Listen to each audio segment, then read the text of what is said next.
What's good, everybody? Welcome to the book review show.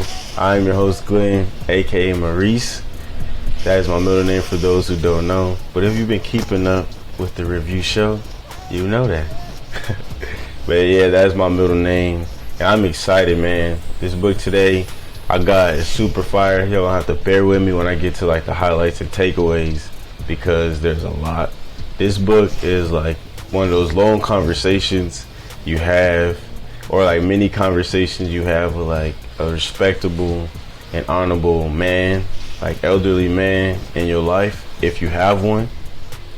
You know, and for me, like I didn't have someone like that was like on a day-to-day basis in my life that I could have these conversations with again. But before we get into the book, again, thank you for everybody that's tuning in, whether it's video or audio. I'm thankful for you. Hopefully you've been taking something away from all the books I've been giving. Last week's book, The 50th Law by 50 Cent and Robert Greene, was fire. A lot of gems about fear. And this week's, we're going to get into life, women, and relationships. In this week's book, we have The Way of the Superior Man by Deida. Before we get into the book, though, as always, just want to shine some light on the author, Deida.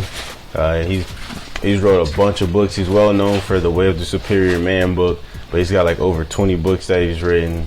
He's done like all type of research. He's an independent researcher. He's a teacher, a spiritual teacher, and author of many.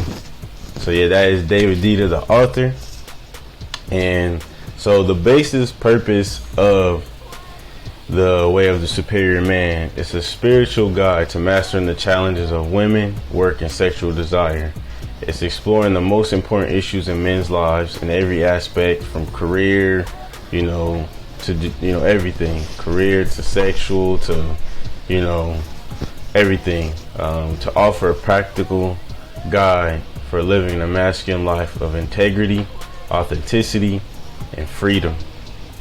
And so the reason why this book was just so good to me, because again, like I said, it's like that birds and the bees talk that they talk about, that you have with like your parents or, like some, respectable, honorable person, like elder in your life that you have. And it could be one long conversation, or it could be, like many conversations that you have, which it often should be. But yeah, it's like this book has all of that in one. And man, there's 8 sections. So there's 8 sections of the book. I got, like I said, y'all got to bear with me. I had a bunch of takeaways. Cause look, man, everything in this book, like the last half of the book, he's like giving game on like body practices, like as a man, on how to like control yourself. But then like the beginning is just like, breaking and tearing like layers away and like self-realizing, self-educating yourself on yourself as a man. But again, let's get into the 8 sections. So there's 8 sections. I'm gonna go into like my favorite quotes from each section, but let me just give y'all the 8 sections from the book. So part 1 is a man's way. Then you got part 2, dealing with women. Part 3, working with polarity and energy. Part 4, what women really want. Part 5, your dark side. Part 6, feminine attractiveness. Part 7, body practices. And part 8, men and women's yoga of intimacy. Yeah, so just from here in the sections, you already know that he's gonna get into a lot, and he does. So let's get into it. Let's get into my highlights and favorite quotes from each section. We're gonna start with part 1. So part 1, let's get into it. And there's like within each section there's like subsections. I'm not gonna label each section. I'm just going to like my favorite quotes from just like the whole overall section. So one of the quotes is, as long as life continues, the creative challenge is to tussle, play, and make love with the present moment while giving your unique gift. Another one is, a man must love his father and yet be free of his father's expectations and criticisms in order to be a free man.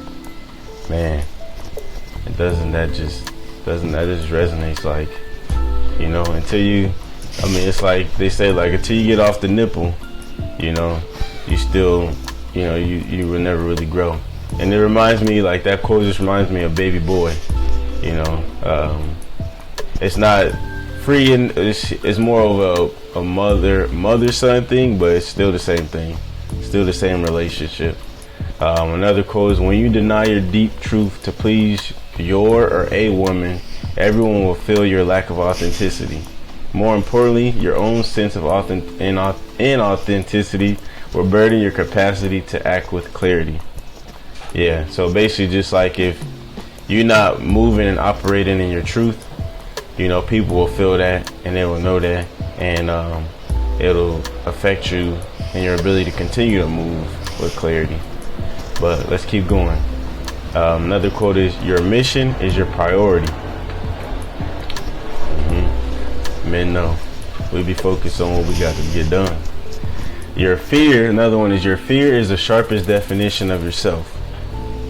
And I definitely believe that. Like last year, my theme was, what was it? Is the life you want to live, like the life like a life of freedom, is on the other side of your fears. That was like my theme. So overcoming fear, because it tells you about yourself. And then another one is, the way a man penetrates the world should be the same way he penetrates his woman, not merely for personal gain or pleasure, but to magnify love, openness, and depth. A man's capacity to receive another man's direct criticism is a measure of his capacity to receive masculine energy. Man, and a lot of people, they don't be ready for that. So that just tells you where some men is at in their own personal lives. Another one, so there's like one subsection called, don't use your family as an excuse. In a quote in there, it says, don't cheat your family of your fullest core, and don't use them as an excuse to avoid the work it will take to manifest your highest vision. And it's another subsection there, it's called, don't get lost in tasks and duties. And that like whole subsection is fire. Got like a lot of little gems inside of it. And then my last quote from that section, that whole overall section, is, the most erotic moment for a woman is feeling that you are Shiva, or the divine masculine, which is unperturbable, totally loving, fully present, and all pervading. Yeah. And so that was section 1, a man's way. So then let's get into part 2, is dealing with women. One of my first quotes from this one is, your woman's words are expressions of the physics of her feelings, your relationship, and the nuances of the present situation. And I really like that, because it's like, versus you like trying to analyze why, it's just like understanding that her words are like, in a way, like just off of the present moment, not anything else. And there's a section in there called, tolerating her leads to resenting her. And it says, in intimacy is about growing more than you could by yourself through the art of mutual giving, or gifting, my bad. Another quote is, one of the deepest feminine desires in intimacy is to be able to relax and surrender, knowing that her man is taking care of everything. That's true. If you have like a woman that's like like in her feminine energy, as a man that knows himself, that like that's what your woman ultimately wants. But yeah, the next quote is, the best way you can serve your woman is by helping her to surrender, to trust the force of love, so that she can open her heart, be the love that she is, and give this love which naturally overflows from her happiness. Don't project your way of doing things onto your woman. Yeah, man. Men and women are just different, Next quote is, if you refuse to offer your masculine gifts, then your woman will have to learn to depend on her own masculine capacity, which will lead to her eventually probably leaving you. That's not part of the quote, but yeah, it goes on to say that, which means like she'll begin to, take on the masculine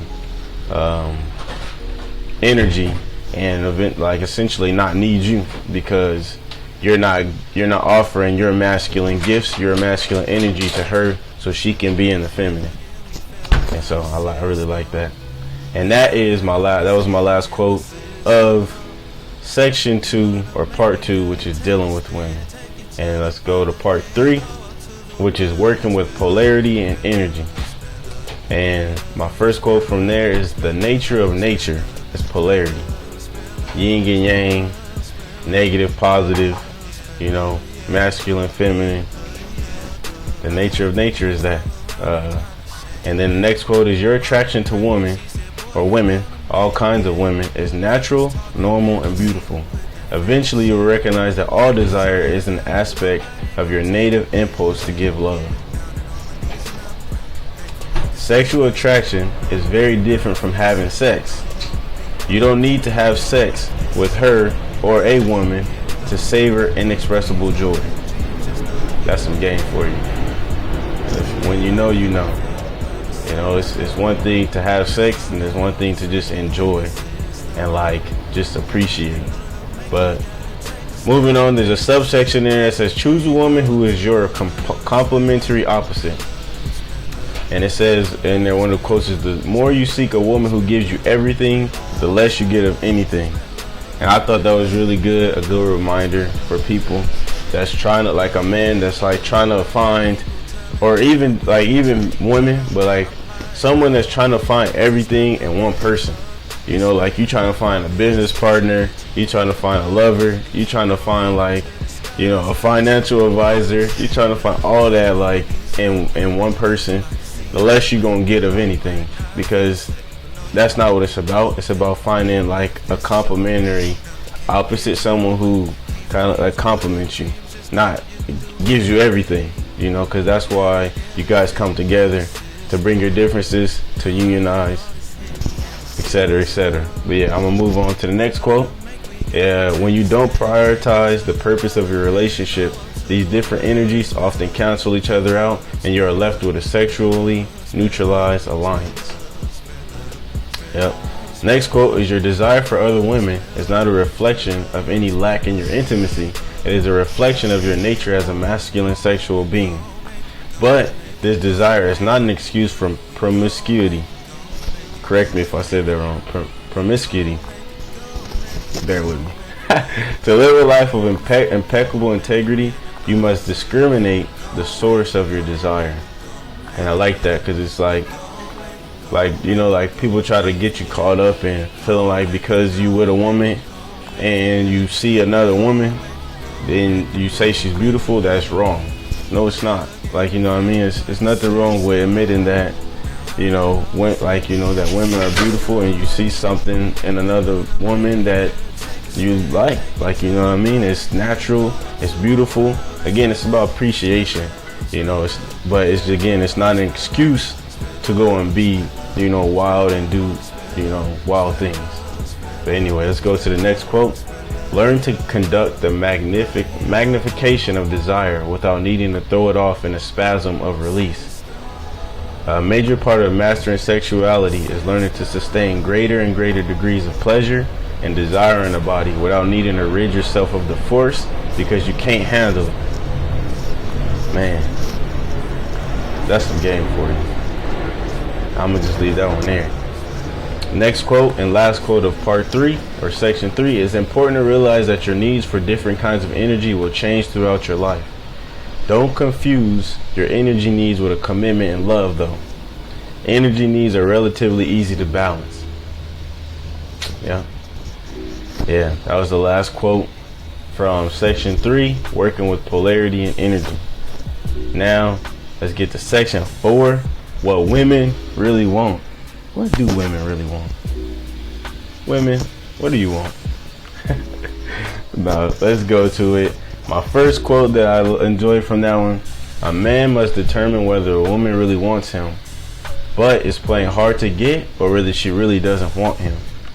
It is better to move on and work with your hurt or pain than it is to continue demonstrating that your feminine desire is stronger than hers, aka that you want her more than she wants you. Yeah, just sit alone, brother. If she don't want you, hey man, it's alright, bro. You gonna be good. Just learn yourself. You gonna find the one. So let's move on. Know that your woman is always pleased most by your strength and love, freedom and consciousness. The next one, divine masculine is consciousness. A superior man practices maintaining full consciousness in all situations. Next one is you must listen to your woman more as an oracle than as an advisor. So listen more about like the totality of everything she's saying to you, and really like evaluate what she says versus thinking of it as like someone who's like telling you exactly what to do, but like find the nuances in what she's saying. Then the next quote is a woman really wants her man to be totally dedicated to his highest purpose and able to love her fully. And the next one is a subsection there that says your excellent track record is meaningless to her. And then the last quote within that subsection is restore love and happiness in the present moment. Don't justify your little mistake or mistakes by referring to your long line of successes. Because honestly, women don't give a shit. Like, you could have sent her to Dubai or Bali, last week, but like if you fuck up tomorrow or you do something wrong and you treat her bad, she doesn't care about Dubai and Bali no more. So it's restored, and I like that because it's restored with love and happiness versus like trying to spit it in her face or tell her like I just did this for you, or like I've been doing this for you, and it's like she don't care, bro. So get over it. You trying to fight it, it's not gonna go nowhere. But yeah, that's part 4, section 4 of what women really want. Next section is part 5, your dark side. The same capacity to face death is necessary for spiritual freedom. To live free in spirit, you must be willing to face your fears and let go of anything that limits your love. AKA the ego must die. Ego death. I don't know how to tie Dollar and Kanye West song. Ego death is happiness. Yeah, right there. That was the first quote that I really enjoyed from section 5, your dark side. There's a subsection in there that says own your darkest desires. If a man disowns his dark masculine desires for freedom, then he kinks the hose of his masculine force. You must be as fearless with your sexual desires as you are with your spiritual desires. And it goes on to say, she or your woman wants to feel this dark masculine capacity, not simply because she wants to be ravished, but because it is a sign of your overall capacity to face and know death, your own and others. And it is this capacity that makes you trustable as a man. Yeah. If you're able to like know yourself and like not hide from those things and really just like be embellished in the things that you desire, but do everything with love, not like out of like rage. Hey, women love that, but I'm gonna stop giving y'all game and stop, because the book gives you it. So read the book. So let's go. That was my last quote from part 5 or section 5, your dark side. And now let's go to part 6 or section 6, feminine attractiveness. First quote, there is never a shortage of women or feminine energy, only a resistance to receiving, trusting, and embracing it. So for all y'all out there that's like, there ain't women out here that's being women or yada yada yada, brother, that's just your inability to receive it, trust it, and embrace it. There's women out here being women. That's in the feminine, divine feminine. It's out there. Next quote is a woman's true radiance reveals the Let me stop. I'm trying to talk too fast. The quote says, "A woman's true radiance reveals the degree to which she is open, trusting, connected, and loving." There's a subsection in that section that says, "Turn your lust into gifts." The purpose of sexual desire is creation. When it comes down to it, most creative men will admit that, one way or another, women are their muse and inspiration. It goes on to say, "Allow women's sexiness to help you discover and give your gift, rather than beguile you into cycles of stimulation and depletion." And there's another quote that said, "Excess ejaculation leads to a good life, but not a great life." And I thought that was fire. But then there's another quote, the last quote of the section to me, that stood out is, familiarity breeds depolarization, and depolarization breeds contempt amongst lovers. Depolarization is a sign that you have ceased giving fully of yourself.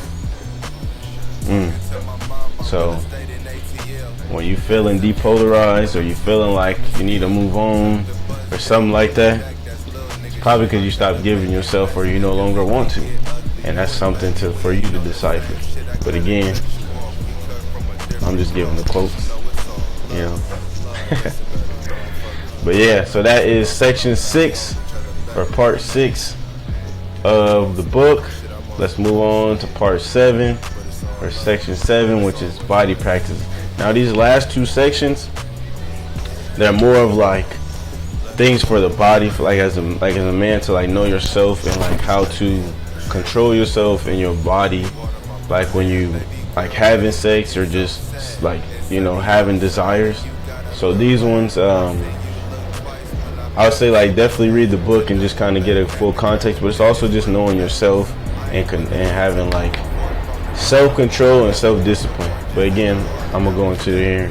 I just really enjoyed this because like when he goes into it, it's like he really giving some game, and just like some for you to like self-realize these things. But yeah, so first quote from Body Practices is, "When a man has no control over his ejaculation, he cannot meet his woman sexually or emotionally. When a man ejaculates easily, he creates ongoing distrust in his woman and the world." And then the next one, that's a good one.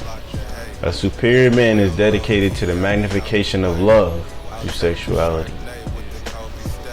Next one is, "When you don't ejaculate, but demonstrate that the fullness of loving is more important to you than the quick thrill of a genital release, then she can truly trust you." A genital release. It's like, got you. Oh man. Yeah, that's a really good one too. Yeah, and this is all game. Like, you can hear this, and if you don't know, then you won't know. But when you know, you know. "The principal bodily key to mastering the world and women is maintaining a full and open front of the body at all times. The best method is through full and relaxed breathing." Again, like I said, this is like body practices. That's what it says. So it's like he's actually giving you like legit things on like ways to like control and, you know, develop like body discipline. But yeah, again, I'm gonna go into it. "You must learn how to unhabitualize the mechanics of your ejaculation and convert your orgasm into a massive profusion of energy, which deepens, not ends, the love-making session.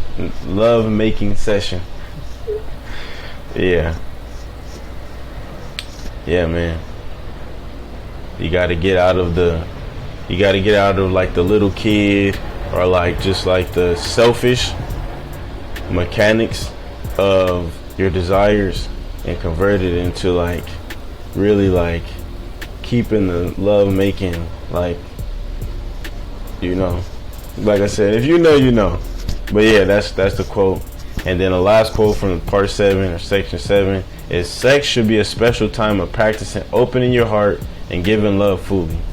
into and through your partner, and in communion with that which you hold most sacred. Yep, last one. So that is part 7 or section 7, and the last section of the book or part is men's and women's yoga of intimacy. First quote I got from that is, intimate relationship is never the priority in a masculine man's life, and always the priority in a feminine woman's life. Men and women must support each other in their priorities if the relationship is going to serve them both. Yeah. Next quote, there are masculine and feminine gifts in intimacy, and each gift comes with its own responsibility. The direction of growth of a relationship is primarily the man's responsibility. And then it goes on to talk about the women's, but I cut it off from there because it's about, like, you know, the man. So, you know, yeah. Let's go to the next one. Fill through your woman in the world and die in the giving of your gift. Yeah, crazy. I was talking about love languages with a group of people not too long ago, and I remember also just hearing about it, and I was like, yeah, one of my love languages is gift giving. But yeah, anyways, let's go to the next one, and the next quote in the section is, the quality of your intent and the consistency and depth of your application determines the results of your direction and gifting, as well as your capacity to guide your woman's life into greater happiness and bodily surrender into love. Wow, that's a good one. And there's a subsection in there called restore your purpose in solitude and with other men. It says, take away anything that dulls your edge. And then my last quote of the book is, the most potent forms of masculine realignment involve both austerity and challenge. And austerity is essentially, again, anything that like takes you away from being aligned with yourself, or, you know, takes you away from being passionate and purposeful. And and challenge, which we all know what challenge is, but he goes on to talk about, like, you know, challenging yourself on a deeper level. But yeah, the most potent forms of masculine realignment involve both austerity and challenge. And that is my last quote from the book, The Way of the Superior Man. Again, man, great book. I really enjoy, like, all the isms in it. Again, if you did have people in your life kind of giving you these little things here and there, the book just kind of brings them back to you again and just, like, puts you on game. And man, like, I really suggest this book, man, to all young men. I suggest this book to even men in relationships that, you know, even if your relationship is great, there's always levels and room to grow, you know. So man, I recommend this book to, like, all men, no matter where you at, just again, to brush up on things that, you know, you may just kind of been going, like, past you, or you ain't, like, necessarily, like, really thought of, you know, whatever. But yeah, man, you can find the book on Amazon. I got my book actually from Barnes and Nobles. That's usually where I get my books. Or I'll go to you know, a black-owned bookstore. But you can find this from Barnes and Nobles, Amazon. I'll put the link in the description box. Thank everybody for tuning in. I hope you got something out of this one, man. Especially for all the men out there, even women though. Yo, for all my women that have listened to this whole thing, you know, you can take a lot away from this too, because again, it's understanding the masculine, understanding, like, the man, you know, and being able to decipher and know when, like, your man is actually being a man or being a little bitch, you know. No, but yeah, shout out to everybody that got here. I love you all, and till next time, next book, I'm gonna keep it a surprise, but we gonna get there. Love y'all. We out. Yeah.